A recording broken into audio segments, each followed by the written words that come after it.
Aleluia, graça e a paz do Senhor Jesus, queridos alunos do CTL, eu sou o pastor Renan e é com muita alegria que eu estou aqui compartilhando com você mais essa aula.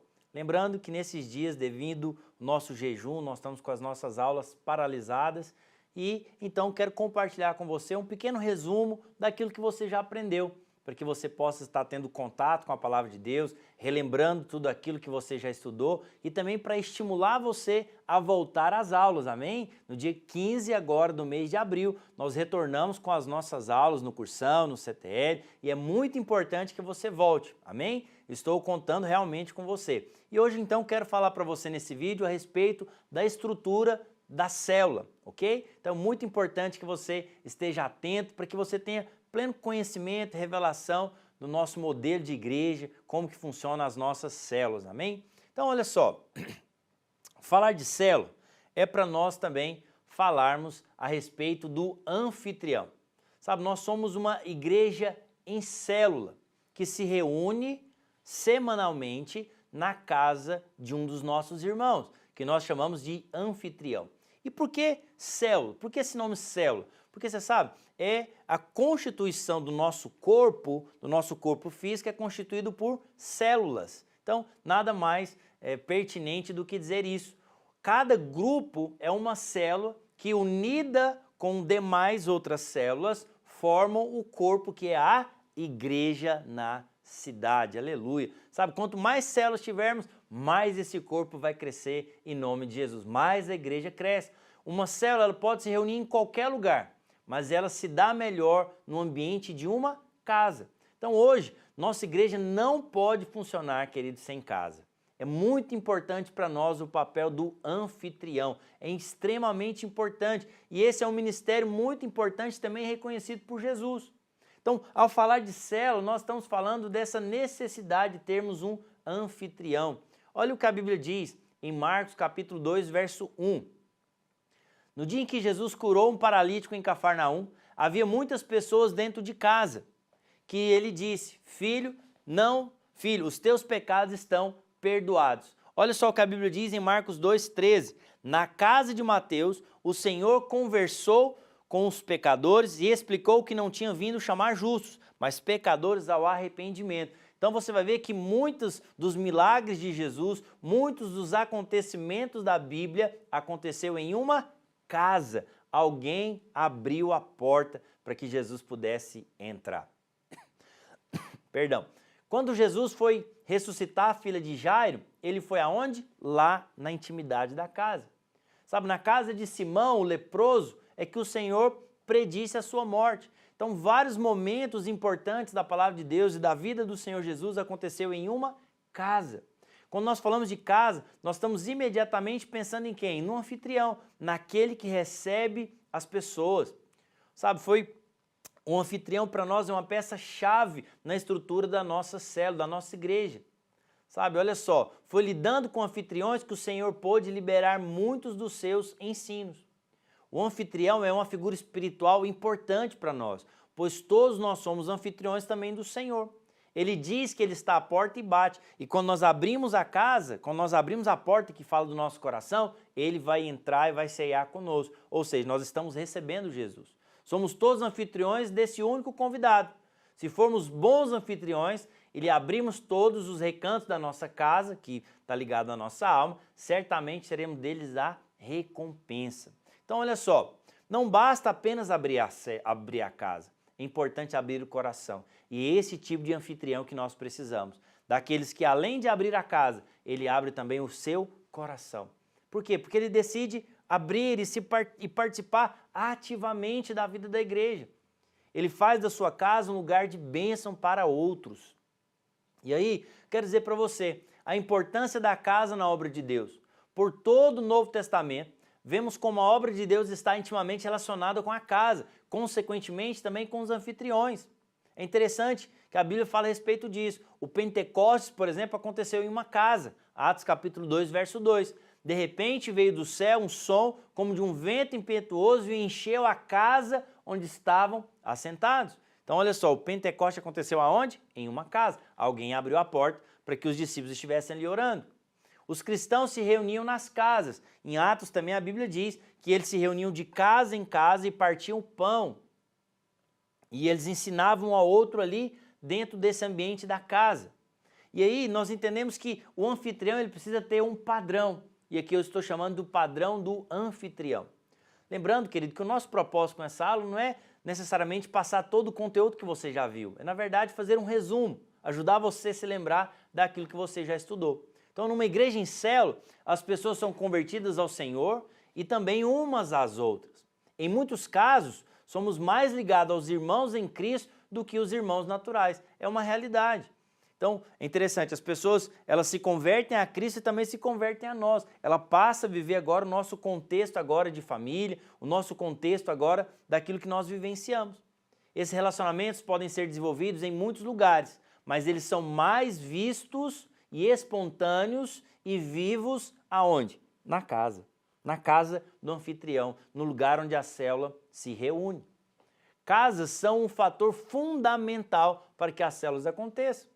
O dono da casa, ele precisa ser alguém que tem um coração para receber as pessoas.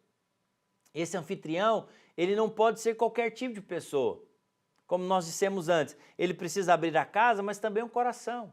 Se não fosse pela disposição desses irmãos de abrirem casas, e hoje nós somos milhares e milhares de casas, milhares e milhares de células, se não fosse esses irmãos, dificilmente nós poderíamos ser uma igreja em célula. Porque se as células não se reunissem em casa, talvez teríamos que reunir nas praças ou empresas, mas mesmo assim nós precisaríamos de ter alguém ali para nos receber. Então é para nós fundamental esse papel do anfitrião.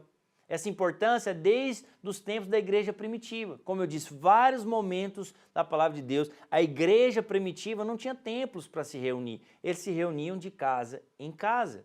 E é muito importante você entender isso. Agora, a principal característica que o anfitrião precisa ter é hospitalidade. A hospitalidade é mencionada muitas vezes no Novo Testamento. Isso acontece porque a falta de hospitalidade simplesmente destrói a vida da igreja. Hospitalidade é uma atitude de ser aberto para receber a igreja. É a hospitalidade que determina o ambiente de uma igreja.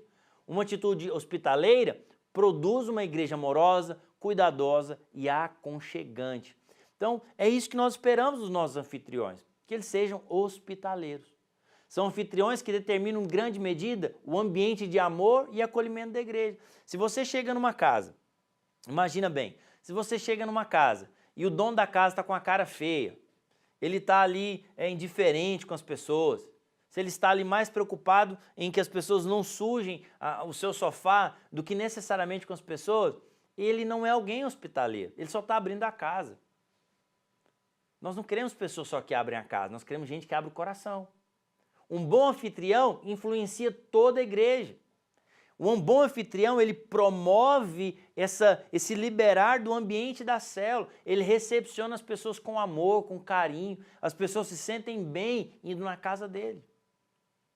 Sabe? Olha só, Priscila e Áquila é um exemplo do Novo Testamento de pessoas que tinham um encargo por estarem à disposição de abrir a casa para a igreja. Eles estavam dispostos, inclusive, a morrer para que a igreja se reunisse.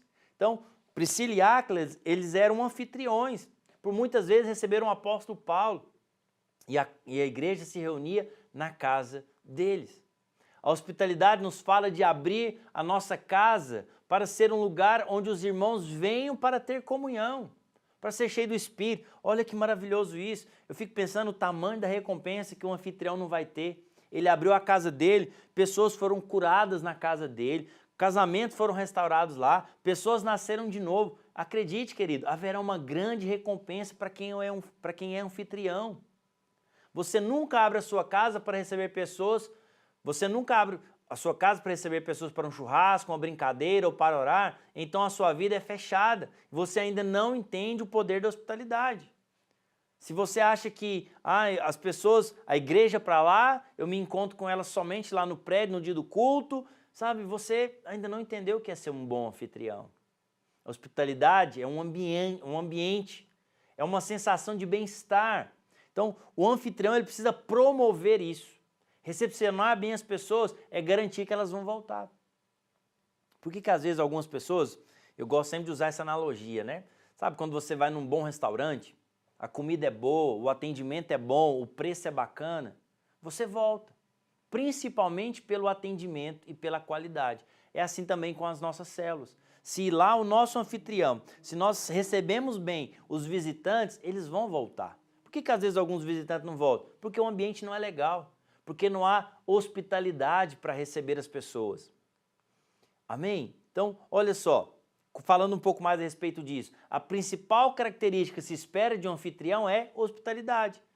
O dicionário Awassi define a hospitalidade como uma atitude de acolher um hóspede recebendo com tratamento afável, cortês, amável. Você sabe, a definição de hospitalidade é isso, é receber com amor, é receber com carinho, é receber, sabe, a pessoa com dignidade. Se desejamos experimentar o estilo de vida do Novo Testamento, precisamos praticar a hospitalidade. Uma igreja em células que não pratica a hospitalidade torna-se mundana e cheia de programas vazios. Se nossas células forem hospitaleiras, isso se refletirá em todas as áreas da igreja. Então, hospitalidade para nós não é uma escolha. Sabe, não temos opção como cristãos, devemos ser hospitaleiros. A hospitalidade é um mandamento, devemos receber as pessoas. E a Bíblia está cheia de citações da qual nós devemos hospedar as pessoas. Quando recebemos um dos pequeninos irmãos do Senhor, estamos recebendo o próprio Senhor. Isso nos fala de hospitalidade.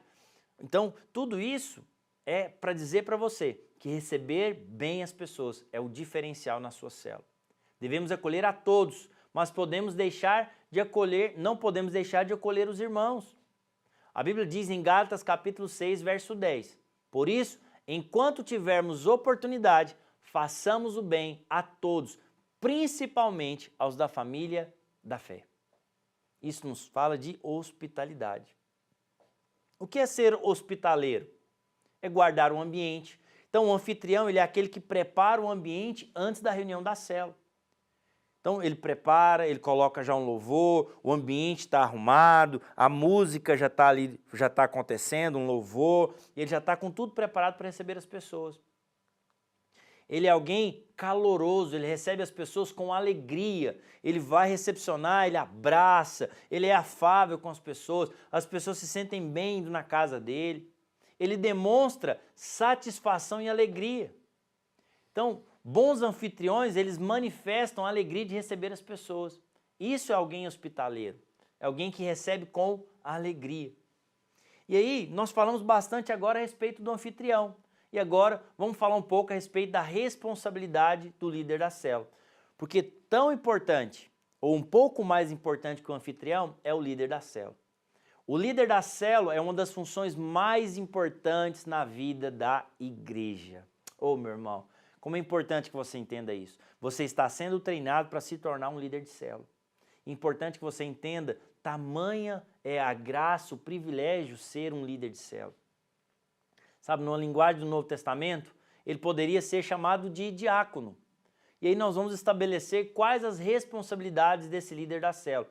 Primeira responsabilidade do líder da célula, olha só, cobrir os membros em oração. É o seu papel orar pelos irmãos da sua célula.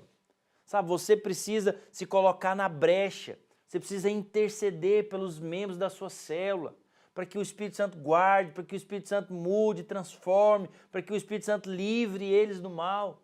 Isso é papel de um líder. Um bom líder sempre cobre os membros da sua célula em oração. Sabe, orar é trabalhar com Deus. Paulo tinha tanto encargo pelas ovelhas que ele diz que ele sofria dores de parto por elas. Sabe, a ponto que ele gemia, ele clamava pelas ovelhas. Esse tem que ser o nosso coração. Líderes espirituais sabem que a nossa guerra não é contra carne, não é contra sangue, mas é contra principados, potestades, espíritos malignos. Como que nós vencemos isso? Por meio da oração. Sabe, se o pessoal da sua célula está apático, não é chamando atenção, brigando, que você vai mudar a postura deles. É primeiramente orando. É primeiramente orando e quebrando toda a cadeia espiritual, toda a obra do diabo na vida daquelas pessoas, tudo aquilo que tem atrapalhado, causado às vezes frieza no coração deles. Por isso, esse é o primeiro e principal responsabilidade do líder da célula, orar pelos membros. Segunda, responsabilidade do líder da célula, promover a vida da célula. O líder da célula deve ser muito cuidadoso para não fazer com que todas as coisas da célula girem em torno dele. Então, isso nos diz o seguinte, o nosso propósito como célula é que todos os membros funcionem. Lembra que nós falamos sobre a revolução do junto-talento? Isso nos diz que cada membro deve funcionar. E aí, o líder de célula precisa distribuir as funções da célula para que todos estejam envolvidos. O nosso trabalho como líder é ensinar os irmãos a ouvirem o Espírito Santo e se envolverem na vida da igreja. Lembre-se disso, o líder não deve se desviar de forma alguma do que a palavra de Deus diz explicitamente. Não se pode desviar da palavra e continuar na liderança. Então esse é um padrão para nós. Ele não pode agir contrariamente aos valores e princípios estabelecidos pela liderança da igreja, de quem ele recebeu autorização e encargo para liderar. Um líder nunca deveria assumir o lugar do Espírito Santo na vida das pessoas. Não é você que manda na vida das pessoas, você não é Deus na vida delas. Sabe, o líder ele deve ser cuidadoso para nunca usar a sua posição de líder para abusar, sabe, para manipular os irmãos e para ser servido. O líder, na verdade, é um servo. O líder de célula deve sempre se lembrar que ele é um servo e ele não está ali para ser servido, mas ele serve, liderando a célula. Outra coisa extremamente importante, o líder de célula precisa participar da reunião de discipulado.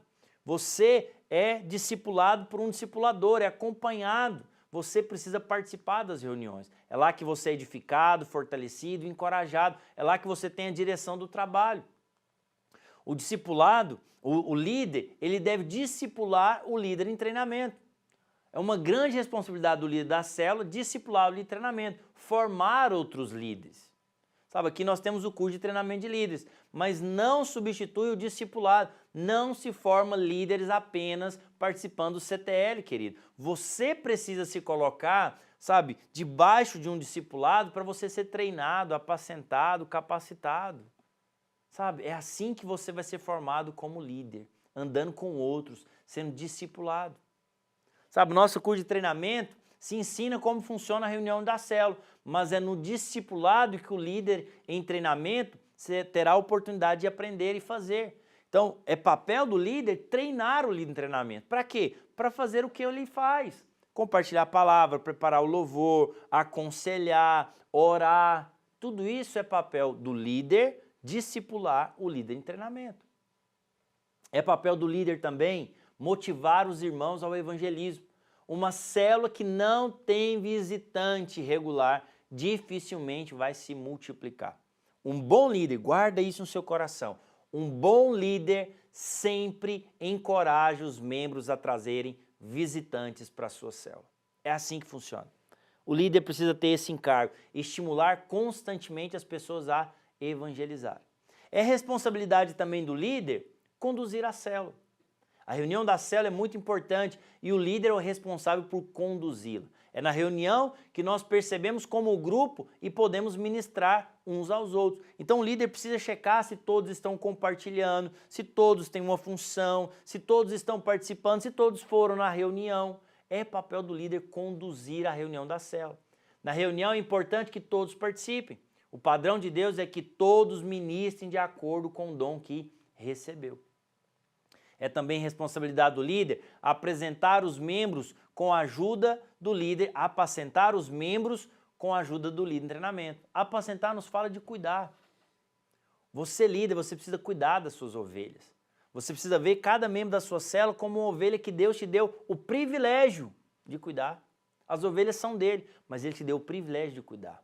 O líder deve tratar apenas de problemas mais simples e mesmo assim, quando ele tiver tempo. Então, essa é outra coisa importante. Você líder, você não está ali necessariamente para resolver problemas. Problemas mais sérios devem ser repassados para o pastor ou para o seu discipulador. Oitava responsabilidade do líder, coordenar a consolidação dos novos convertidos. A consolidação, o apacentamento do novo convertido é, na verdade, responsabilidade do líder em treinamento, com a supervisão do líder de célula. Ou seja, chegou alguém novo na célula, você levou para o encontro, essa pessoa se converteu. Você, líder, precisa, juntamente com o líder de treinamento, saber se está acontecendo a consolidação, se esse novo convertido está sendo acompanhado, se ele está vinculado à vida da igreja. Quando uma célula tem apenas um líder em treinamento e muitos novos convertidos, o líder deve então também se envolver nesse trabalho. Bons líderes possuem um grande encargo pela consolidação. Por quê? Pensa nisso. A sua igreja, a sua célula vai crescer à medida que mais pessoas estiverem na célula. E se você quer que as pessoas permaneçam, você precisa cuidar delas. Você precisa consolidar. Então, bons líderes, eles têm encargo pela consolidação. Planejar todas as atividades da célula é também uma das responsabilidades aqui do líder da célula. Você planeja a sua célula. 10ª responsabilidade, fazer com que todos se envolvam delegando responsabilidades. Então, se eu quero que cada membro da minha célula funcione, eu como líder preciso designar para cada uma delas uma responsabilidade, uma atribuição para que elas se envolvam. Num grupo sempre teremos as pessoas que falam demais, o que fica calado, o que sabe tudo, o que sabe nada, aquele que está sempre com problema, aquele que não compartilha coisa alguma. Um bom líder nunca se deixará desanimar por nenhum desses tipos, mas se empenhará para que cada um contribua de alguma forma. Você, líder, precisa acreditar no potencial de cada um dos irmãos. Todo líder precisa criar condições para que o alvo da célula seja alcançado, que é edificar a vida dos irmãos, crescer e multiplicar. Outra coisa importante, a responsabilidade do líder entregar ao seu discipulador semanalmente o relatório da célula. O relatório é importante. Por quê? Porque o relatório fala da saúde da sua célula. Líderes que, presta atenção nisso, que normalmente não entregam relatório é porque a célula não vai bem. Quando a célula está bem, quando a célula está crescendo, quando tem muitos visitantes, o líder faz questão de entregar o relatório. Por quê? Porque ele está feliz, ele está motivado. Agora, você precisa entender que o relatório é algo bom. O relatório não fala da saúde, a quantidade de membros, o nível de maturidade desses membros. Vocês já fizeram cursão, vocês já fizeram CTL, vocês já fizeram algum dos cursos da escola da família, se são dizimistas, por exemplo. Então, isso tudo é muito importante que você verifique, e isso por meio do relatório. 12ª responsabilidade do líder, manter a comunicação com todos os membros. Isso é fundamental, amado. Se você quer que as pessoas permaneçam na sua célula, você precisa se importar. Então, se alguém não foi na sua célula na semana, você precisa ligar para ela no dia seguinte. Ô fulano, você não veio na célula, o que aconteceu? Ou às vezes o membro não foi no culto, liga para ele, faz uma visita. Você precisa ter uma comunicação efetiva. E aí, deixa eu dizer algo para você, com muito amor e carinho. Não seja o tipo de líder do WhatsApp, que fica só respondendo mensagem no WhatsApp, só conversa com os irmãos pelo WhatsApp. Essa ferramenta é muito boa, é importante, mas nada substitui uma visita, uma ligação. Isso é verdadeira comunicação, amém? Algumas dicas simples para melhorar a sua comunicação na célula. Enfatize sempre a importância de cada membro da célula. Então, isso é extremamente importante. Nunca demonstre uma atitude de superioridade para com o grupo.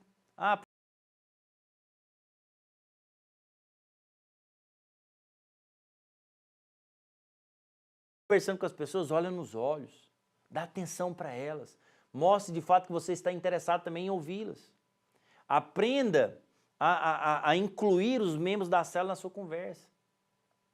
Faça pergunta aos membros da célula. Isso estimula a conversa, isso estimula o compartilhar. Dê liberdade para os membros se expressarem. Ideias diferentes, o contraponto. Às vezes você está pensando em fazer um evento evangelístico, mas o outro membro fala, não, por que ao invés de fazer esse evento a gente não faz outro? Percebe? Tudo isso é você dar oportunidade. Aprenda a admitir seus erros. Eventualmente, quando você errar, peça perdão. Sabe, nunca culpe a célula pelo fracasso do projeto. Chame sempre as pessoas pelo nome. Sabe, por isso que a célula é bom, porque é um contexto menor. Como é que você vai saber o nome de todo mundo da sua rede, por exemplo? Como que você vai saber o nome de todo mundo lá do seu prédio? Mas da sua célula você deve saber o nome. Isso é extremamente importante. Amém? A multiplicação da célula Então nós estamos falando de crescer e multiplicar. A multiplicação somente acontece quando há uma ação sobrenatural do Espírito de Deus. Sabe, não existem fórmulas de multiplicação. Eu estou na vida da igreja desde 2006. Eu lidero desde 2008. Eu posso dizer para você, não existe fórmula mágica para multiplicar. Essa é uma realidade. É um alvo que nós temos, é um desejo que há no nosso coração, nós trabalhamos por isso, mas o crescimento vem da parte do Senhor. Entenda de fato isso, é Deus que dá a multiplicação. A vontade de Deus é que haja multiplicação em toda a sua criação. Depois que Deus criou o homem, o que ele disse? Olha, crescer e multiplicar, ou seja, vão ter intimidade e vão gerar frutos. Deus colocou dentro de cada um de nós, de cada semente, esse potencial para gerar uma grande floresta. Então, quando eu pergunto às vezes para os alunos, qual que é o potencial de uma semente de manga? As pessoas pensam, uma semente de manga, eu vou plantar ela, ela vai gerar ali um pé de manga e esse pé de manga vai dar várias mangas. Pois é. Então, o potencial de uma semente de manga é um pé de manga. Não. Uma semente de manga, ela é capaz de construir um pomar de mangas. Porque através de uma semente, várias outras sementes serão geradas. Então, esse é o verdadeiro potencial. Basta olhar para uma árvore carregada de frutos para perceber que Deus ama a frutificação. Todas as coisas saudáveis. Então, na verdade, a nossa principal preocupação não é em crescer a célula em si. A nossa principal preocupação é saber se a nossa célula está saudável. Se os membros eles estão conectados uns aos outros. Então, não é que nós promovemos a multiplicação, nós tiramos os atrapalhos, aquilo que está atrapalhando, aquilo que está impedindo a célula de multiplicar. Porque a multiplicação, tudo aquilo que é saudável, dá fruto. Para que a vida possa se manter, a multiplicação é essencial. Passo a passo para multiplicar a célula. Primeiro, você precisa falar da multiplicação da célula. Então fale sempre, estipule uma data. Quanto que você quer multiplicar? Não, nossa célula vai multiplicar no dia 10 de novembro de 2024. Existe uma data, está declarado, vai ser nesse dia. Use a analogia da família. Famílias saudáveis têm a expectativa de que seus filhos cresçam, se casem e formem outra família. Eu tenho 3 filhas e eu espero, no tempo certo, elas vão se casar e vão ter outros filhos e a minha família vai crescer. Eu tenho essa expectativa. É assim também a perspectiva das nossas células. Precisamos falar para os irmãos. Existem, infelizmente, algumas células que eles gostam tanto do ambiente, uns dos outros, têm tanta amizade que eles não querem multiplicar. Aí foge do propósito. Por quê? Porque multiplicar, de certa maneira, é separar. Então, estávamos aqui 15 pessoas, há um ano juntos. Daqui a pouco nós multiplicamos. Nos tornamos uma célula com 7, uma célula com 8, e agora nós estamos tão conectados mais.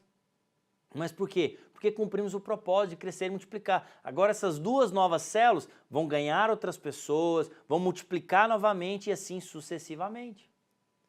Tenha tantos líderes em treinamento quanto possível. Não tem como multiplicar células se não tem líder em treinamento. Então você precisa formar discípulos. A partir do dia que você for levantado como líder de célula, e eu espero que seja esse ano, em nome de Jesus, amém? Esse ano você vai ser levantado como líder. A partir do primeiro dia, já designa alguém para ser o líder de treinamento. Já desafia alguém para ser o seu líder de treinamento, para que você possa treinar. Discipule o líder de treinamento. Não é só dizer para a pessoa, você vai treiná-la, você vai capacitar essa pessoa para ser o seu líder em treinamento.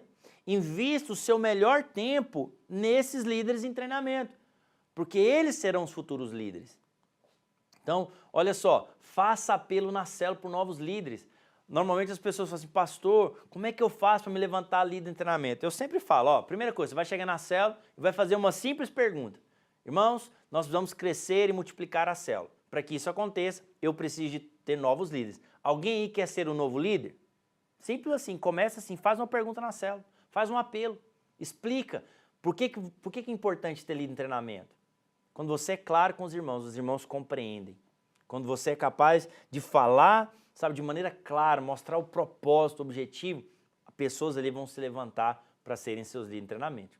Seja aberto a estratégias criativas. Você sabe, às vezes o Senhor vai te dar uma ideia para que você possa evangelizar de uma maneira, fazer um projeto evangelístico, fazer um evento ponte diferente. Sabe, É importante que você tenha sabedoria de buscar em Deus. Porque às vezes o que funcionou para minhas células não vai funcionar para a sua, por causa do perfil dos irmãos. Uma coisa é uma célula de adultos, outra coisa é uma célula de jovens, de adolescentes, por exemplo. Devemos ter estratégias diferentes. Celebre a multiplicação como uma festa. Então, no dia da multiplicação é um dia de festejar, meu irmão. Sabe, nós cumprimos o propósito, crescemos, multiplicamos. Agora nós temos que fazer uma grande festa em nome de Jesus. Utilize a estratégia da microcélula. O que é a microcélula? Então, em um determinado momento da célula, normalmente quando a célula está aí com 12, 13 pessoas, nós podemos começar a microcélula. O que é a microcélula? Microcélula é uma estratégia onde visa a multiplicação. Então, a célula começa, imagine que a sua célula aí tem 13 pessoas, e aí, no momento do louvor, vocês vão reunir juntos, e no momento do compartilhar da palavra, o líder em treinamento vai sair com 6 pessoas, por exemplo. O seu líder em treinamento vai sair com 6 pessoas para fazer uma reunião, para compartilhar a palavra com ele, e você vai ficar com outras 7 pessoas. Então, vai ter 2 células acontecendo na mesma casa em locais diferentes, uma na sala, uma na cozinha, por exemplo. No final, depois do compartilhar, reúne a célula de novo e aí vocês encerram juntos. Isso é a microcélula.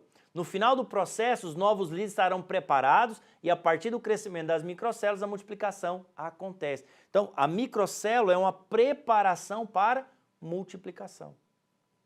A multiplicação pode ser acelerada. Quando a igreja realiza campanhas de jejum, oração, como nós estamos vivendo agora, por exemplo, para multiplicação, crescimento, os irmãos se enchem de empolgação e motivação para acelerar a multiplicação. A fé vem pelo ouvir. Assim, devemos falar e ensinar publicamente a respeito da visão e da multiplicação das células. Quero te dar aqui alguns ingredientes chaves na multiplicação da célula. Primeiro, interceda. Ore pelos membros. Primeira coisa, ore pelos membros. Segundo, estimule os membros a trazerem visitantes. Quanto mais visitantes na sua célula, maior a probabilidade da sua célula crescer e multiplicar.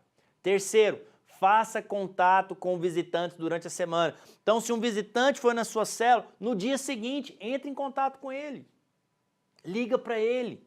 Envolve esse visitante. Ele vai se sentir tão amado, ele vai se sentir tão importante, ele vai querer voltar para a sua célula. Estabeleça o alvo claro com a data da multiplicação. Se você deixa apenas vago, aberto, as pessoas nem sabem, não se comprometem. A comunhão da célula durante a semana. Esse é um ingrediente. Células que têm comunhão, que reúnem juntos para comer, para passear, para fazer coisas juntos, elas crescem e multiplicam muito mais do que outras. Outra coisa, o encargo do líder pela reunião da célula é um ingrediente chave na multiplicação da célula. O que fazer quando a célula está grande? Primeiro, multiplicar. Levantar líderes e multiplicar. Numa célula grande, é ruim muitas vezes, quando a célula passa de 15 membros, por exemplo, nós multiplicamos com 15. Não é porque um número especial, não. Porque nós entendemos que 15 é um número bom, que um líder consegue acompanhar. Mais do que isso, as pessoas começam a faltar à célula. Se uma célula chegou nesse ponto e ela não se multiplica, a tendência não é que ela continue crescendo, é que ela decresça agora. Por isso que tem que multiplicar. É preciso outra casa para realizar o trabalho com crianças, ninguém sente falta daqueles que não se compareceram. Então, célula grande, muito grande, pode se tornar, na verdade, um problema. Amém? Então, a multiplicação da célula é, na verdade, multiplicar líderes. Deixa eu dizer algo para você, para a gente encerrar esse momento aqui agora. Seu principal objetivo, querido, não é multiplicar a célula. Seu principal motivo, sua principal razão é multiplicar liderança, é formar discípulos.